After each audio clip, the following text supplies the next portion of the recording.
नमस्कार मित्रों, आपके अपने YouTube चैनल में आपका स्वागत है। आज की जो कहानी है, आज का जो प्रसंग है, बड़ा ज्ञानवर्धक है, बड़ा मोटिवेशनल है। इसलिए वीडियो को पूरा देखें ताकि आपको संपूर्ण जानकारी हासिल हो। आज जो कहानी मैं आपको सुनाने जा रहा हूँ, ये कहानी एक सारस और उनकी पत्नी की कहानी है। ये कहानी बड़ी प्रेरणादायक है। इस कहानी को सुनने के बाद आपके घर में कभी भी किसी भी प्रकार का कोई कलेश नहीं होगा, कोई लड़ाई झगड़ा नहीं होगा। आपके घर में सदैव सुख शांति बनी रहेगी। इस कहानी को आप खुद सुने, अपने परिवार वालों को सुनाएं, अपने बच्चों को तो जरूर सुनाएं। इस कहानी को सुनने के बाद आपके बच्चे वो अच्छे संस्कार वाले होंगे। आपके बच्चे कभी भी कोई गलत ऐसा कार्य नहीं करेंगे जिनकी वजह से अपने माता पिता का सर नीचे को झुक जाए। इसलिए अपने बच्चों को इस कहानी को जरूर सुनाएं। कहानी शुरू करने से पहले जो लोग हमसे नए जुड़े हैं वो हमारे चैनल को सब्सक्राइब करें। शुरू करते हैं आज की प्यारी सी कहानी। एक पानी के तालाब के किनारे एक सारस का जोड़ा रहता था। उनका जीवन बड़ा सुखमय था।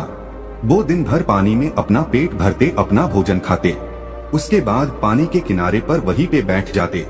कहीं दूर जाने की जरूरत नहीं थी। इसी तरीके से उनकी दिनचर्या चल रही थी। उनका जीवन व्यतीत हो रहा था। कुछ दिन को बाद में सारस की पत्नी गर्भवती हो जाती है और जब वो गर्भवती होती है तो वो अपने पति से कहती है कि पिया जी, अब हमें यहाँ से कहीं दूर चलना चाहिए। हमें किसी ऐसी स्थान की तलाश कर दीजिए जहाँ पर हम सुकून से रह सके और लंबे समय तक रह सके, क्योंकि आज के बाद सिर्फ आप ही भोजन लेके आओगे। मैं सिर्फ अपने अंडों पे बैठूंगी। आप हमें और हमारे बच्चों को भोजन लाके देंगे, तभी हम भोजन खा पाएंगे। तो हमें ऐसे स्थान की जरूरत है जहाँ पे हमें भरपेट भोजन मिले, पौष्टिक भोजन मिले। तो सारस अपनी पत्नी से कहता है कि प्रिय, इस तालाब के अंदर भी बहुत सारा भोजन है जो हमसे कभी भी खत्म नहीं होगा। इसलिए आप निश्चिंत रहें, आप चिंता न करें। वो सारस अपनी पत्नी को ये बातें कहता है कि तुम चिंता मत करो, तुम शांति से रहो। कुछ दिन निकलने के बाद उस सारस की पत्नी अंडों को जन्म देती है। जब वो सारस की पत्नी अंडे देती है, अंडे देने के बाद वो सिर्फ अंडों पे बैठ जाती है और अब अंडों पे बैठी बैठी अपने पति पे हुक्म चलाती है। अब उसको जभी भी भूख लगती अपने पति से कहती और बड़े रौब से वो कहती कि जाइए हमारे लिए और भोजन लेके आइए। अब उसका पति तालाब के अंदर जाता और मछलियां वगैरह ढूंढ के अपनी पत्नी को लाके देता। अब उस सारस की पत्नी जैसे ही उसका पति भोजन लाके देता, वो तुरंत खा जाती और फिर से अपने पति को हुक्म देती कि अभी मेरा पेट नहीं भरा है, इसलिए आप और भोजन लेके आओ। तो उनका पति फिर से जाता और फिर से ढूंढ करके अपनी पत्नी के लिए वो भोजन ले गया था। अब वो जैसी लाके देता, तुरंत उसकी पत्नी खा जाती और फिर से अपने पति को हुक्म करती कि जाओ फिर से भोजन लेके आओ, अभी मैं बहुत भूखी हूँ। अब उस सारस को अपना पेट भरने के लिए भी भोजन नहीं था, क्योंकि वो जितना भोजन ढूंढता उतना ही अपनी पत्नी के लिए ले जाता। खुद नहीं खाता, अपनी पत्नी को ले जाके खिलाता। लेकिन उसकी पत्नी दिन भर भोजन करती, उसके बाद भी उसका पेट नहीं भरता। जैसे ही उसका पति भोजन लेकर आता, तुरंत उसको दूसरा ऑर्डर कर देती। वो कहती कि तुरंत जाओ और भोजन लेके आओ। अब उसका पति दिन भर इसी काम में लगा रहता। पानी में जाता, पानी से भोजन ढूंढता और अपनी पत्नी को लाके देता। उसकी पत्नी तुरंत खा जाती, फिर ऑर्डर कर देती कि और लेके आओ, अभी मैं बहुत भूखी हूँ। तो फिर पानी में जाता और फिर से डुबकी लगा करके वो भोजन ढूंढता और फिर से लाकर अपनी पत्नी को देता। तब उसकी पत्नी फिर से खा जाती और फिर से ऑर्डर देती। ये सिलसिला कुछ दिनों तक लगातार चलता है। अब धीरे धीरे सारस बड़ा परेशान हो जाता है, धीरे धीरे सूखने लगता है, क्योंकि वो खुद वो भोजन नहीं खाता था। वो सीधा जो भी भोजन उसको प्राप्त होता था, सीधा अपनी पत्नी को ले जाके देता था। उधर उसकी पत्नी वो गुस्सा इस बात का निकाल रही थी कि उसने दूसरी जगह जाने के लिए अपने पति से कहा था, लेकिन उसने अपनी पत्नी की बात को नहीं माना था। उसने यही कहा था कि हम यहाँ पे रहकर भी हमारे बच्चों का पालन पोषण कर सकते हैं। इस तालाब में भी बहुत सारा भोजन है जो हमारे लिए पर्याप्त है। यह बात अपनी पत्नी से कहकर अपनी पत्नी को उसी तालाब में रोके रखा। इसीलिए अब उसकी पत्नी अपने पति को परेशान करने में, टॉर्चर करने में कोई कसर नहीं छोड़ती है। जब उसकी पत्नी अपने पति को टॉर्चर कर रही थी तो कुछ दिन निकल जाते हैं। कुछ दिन के बाद में सारस बड़ा परेशान हो जाता है। सोचने लगता है कि अब मैं करूँ तो ऐसा क्या करूँ। मैं दिन भर इतना सारा भोजन इकट्ठा करता हूँ, इतना सारा भोजन ढूंढता हूँ और सीधा अपनी पत्नी को ले जाके देता हूँ। वो सारे भोजन को खा जाती है। उसके बाद भी उसका पेट नहीं भरता। वो जैसी भोजन ग्रहण करती है तुरंत मुझे दूसरा ऑर्डर देती है, कहती कि तुरंत जाओ और तुरंत और भोजन लेके आओ, अभी मैं बहुत भूखी हूँ। वो सारस सोचने लग जाता है कि अब मैं करूँ तो ऐसा क्या करूँ जिसके कारण मुझे इस पीड़ा से मुक्ति मिले। वो हताश परेशान हो जाता है। धीरे धीरे उसका शरीर, उसका बदन सूखने लगता है। अब उसको काफी दिन हो जाते हैं भोजन खाए हुए। वो जितना भी भोजन ढूंढता सभी अपनी पत्नी को ले जाके दे देता। खुद भूखा प्यासा रहकर भी दिन भर पानी में भोजन की तलाश करता और जो भी भोजन उसको प्राप्त होता उसको तुरंत अपनी पत्नी को ले जाके देता। इसी तरीके से अब वो सारस धीरे धीरे बिल्कुल सूख जाता है। अब उसकी हालात इतने खराब हो जाते कि वो चलने के काबिल भी नहीं रहता, दौड़ने के काबिल भी नहीं रहता, उड़ने के काबिल भी नहीं रहता। लेकिन उसकी पत्नी को उस पर बिल्कुल तरस नहीं था, बिल्कुल दया नहीं थी।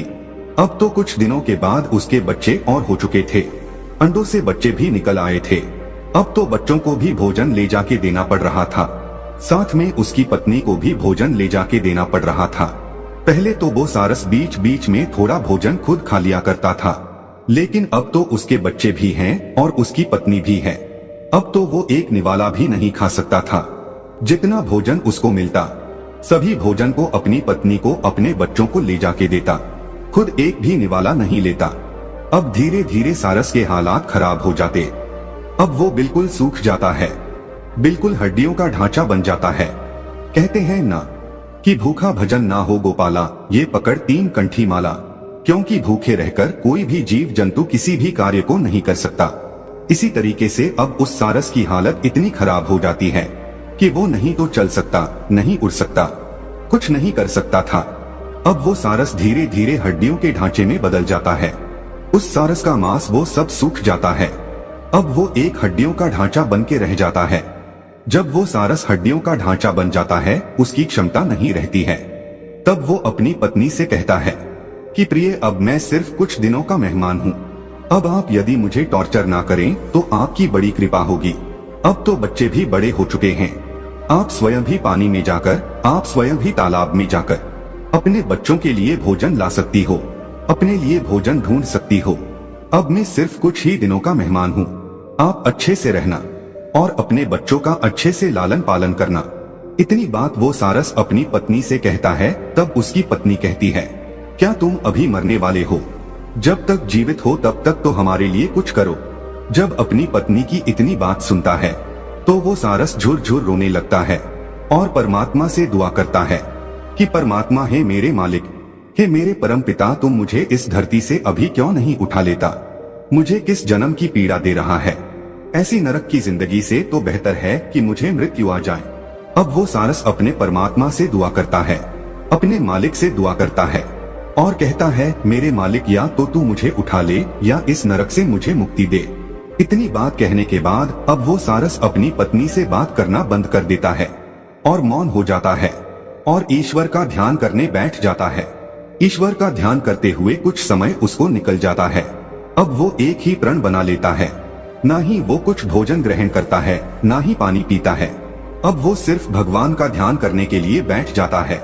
उसने ये वचन लिया, ये प्रण लिया कि मैं जब तक भगवान का भजन करूंगा तब तक या तो ईश्वर मेरे सामने नहीं आ जाते या फिर मेरे शरीर से प्राण नहीं निकल जाते, तब तक मैं भूखा प्यासा रहकर ही भगवान का भजन करूंगा। यही प्रण लेकर अब वो सारस भगवान की भक्ति करने के लिए बैठ जाता है। उधर उस सारस की पत्नी अपने बच्चों को लेकर और अपने पति को ऐसी दुख पीड़ा की हालत में, ऐसी नाजुक हालत में छोड़कर उस तालाब से चली जाती है और अपने पति को ऐसे संकट में जूझता हुआ छोड़कर निकल जाती है। अब सारस भगवान की भक्ति करता है। कुछ समय निकलने के बाद उसकी भक्ति से श्री हरि विष्णु प्रसन्न होते हैं। श्री हरि विष्णु उस सारस के समक्ष जाकर प्रकट होते हैं और उस सारस को वरदान देते हैं और कहते कि मांगो, तुम्हें क्या मांगना है।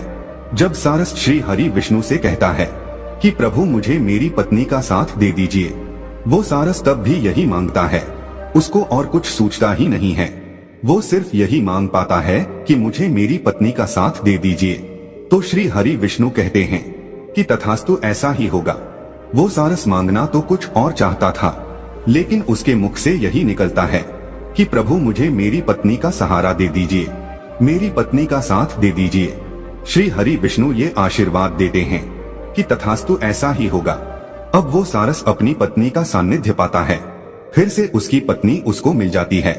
श्रीहरि विष्णु की कृपा से उसके बच्चे और उसकी पत्नी उसको फिर से मिल जाती है और वो अपनी पत्नी के साथ दुख पीड़ा झेलता हुआ अपना जीवन व्यतीत करता है। और एक दिन ऐसा आता है कि वो सारस मृत्यु को प्राप्त हो जाता है। दोस्तों, आज भी सारस जो है अंडे देने के बाद कभी भी भोजन लेने के लिए नहीं जाती। वो सिर्फ अंडों पर बैठी रहती है, हमेशा 24 घंटे। उसका पति ही उसको भोजन लाके देता है और जब उसके अंडों से बच्चे निकलते हैं तब भी उस सारस का पति अपनी पत्नी को और अपने बच्चों को पानी से भोजन ढूंढ के लाता है और अपनी पत्नी को अपने बच्चों को भोजन खिलाता है। वो तब तक खिलाता है जब तक सारस के बच्चे खुद भोजन ढूंढने और खुद पानी में उतरने के काबिल नहीं हो जाते।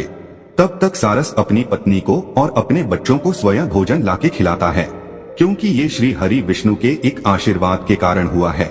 उस वक्त यदि वो सारस कुछ और मांग लेता तो हो सकता है वो अपने बच्चों का, अपनी पत्नी का लालन पालन नहीं करता, लेकिन उसने श्री हरि विष्णु से यही मांगा कि प्रभु मुझे मेरी पत्नी का साथ चाहिए।